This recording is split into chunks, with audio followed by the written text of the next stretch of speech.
What if one decision could change the entire course of human history? What if a single choice in a perfect garden could echo through every generation that followed?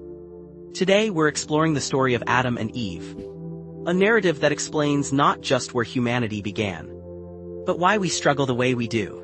Let's journey back to the very beginning, to a time before cities, before civilizations, before written language even existed. The book of Genesis, the first book of the Bible, opens with God creating the heavens and the earth. And on the sixth day of creation, God does something extraordinary. He creates humanity in his own image. God forms the first man, Adam, from the dust of the ground. Then he breathes life into Adam's nostrils, and Adam becomes a living soul. This isn't just any creation, this is personal, intimate, divine. God places Adam in a garden called Eden, a paradise beyond our wildest imagination.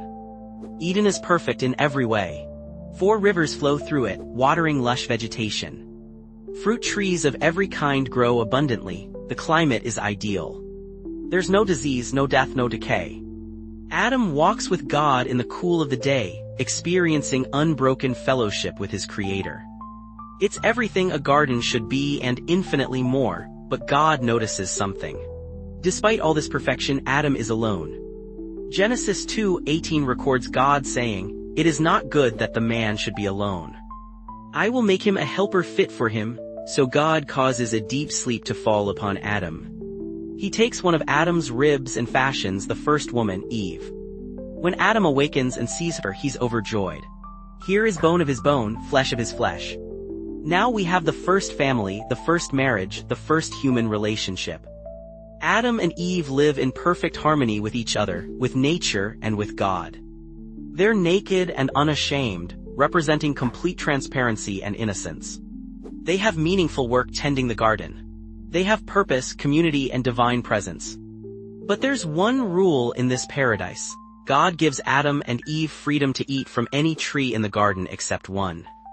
The tree of the knowledge of good and evil stands in the middle of Eden, and God's command is clear. You may surely eat of every tree of the garden, but of the tree of the knowledge of good and evil you shall not eat, for in the day that you eat of it you shall surely die, God warns in Genesis 2:16-17. This single prohibition isn't arbitrary, it represents humanity's free will. God doesn't create robots programmed to obey. He creates beings capable of genuine love, which requires the ability to choose. The forbidden tree stands as a constant reminder that true relationship involves trust and obedience. Enter the serpent, described as more crafty than any other beast.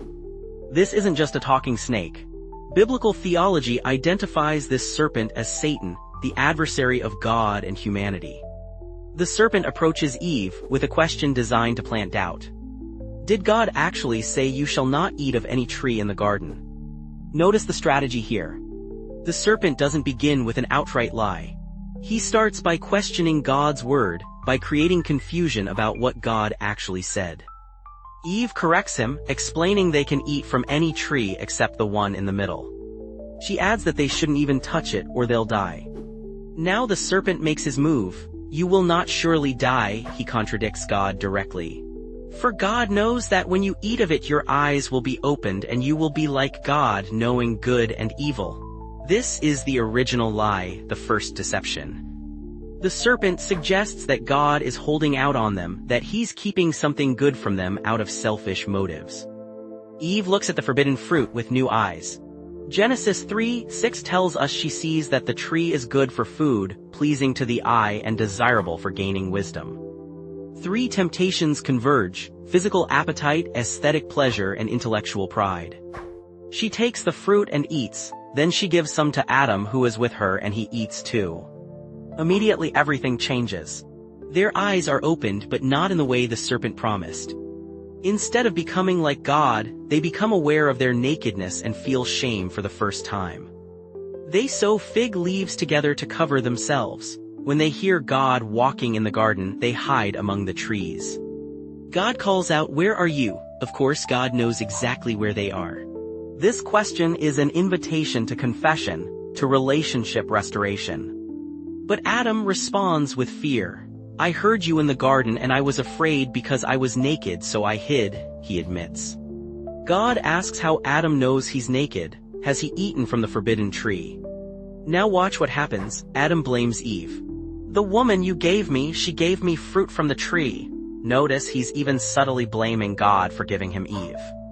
Eve in turn blames the serpent. "The serpent deceived me and I ate." The blame game begins right here in Eden. God pronounces judgment, starting with the serpent. He's cursed above all creatures, condemned to crawl on his belly. God declares eternal enmity between the serpent's offspring and the woman's offspring. Genesis 3:15 contains the first promise of redemption. The woman's seed will crush the serpent's head, though the serpent will strike his heel. Christians see this as the first prophecy of Christ. To Eve, God declares pain in childbearing and conflict in marriage relationships. To Adam, he announces that the ground is now cursed, work will become toilsome. Thorns and thistles will grow. Adam will eat by the sweat of his brow until he returns to the dust from which he came. But even in judgment, God shows mercy. He makes garments of skin for Adam and Eve, covering their shame. This requires the death of an animal, the first sacrifice, foreshadowing the sacrificial system that would point toward Christ's ultimate sacrifice. God expels them from Eden to prevent them from eating from the tree of life and living forever in their fallen state. He places cherubim with a flaming sword to guard the way back. Paradise is lost but not forever. This story isn't just ancient history. It's our story too. Every day we face our own forbidden fruits, our own serpents whispering lies about God's character. We're tempted to believe that God is holding out on us, that his commands restrict rather than protect us. The story of Adam and Eve reveals fundamental truths about human nature. We see the reality of free will and its consequences. We understand why the world contains suffering and death. We recognize our tendency to shift blame rather than accept responsibility. We observe how sin separates us from God and from each other. Yet within this tragedy lies profound hope. God doesn't abandon humanity.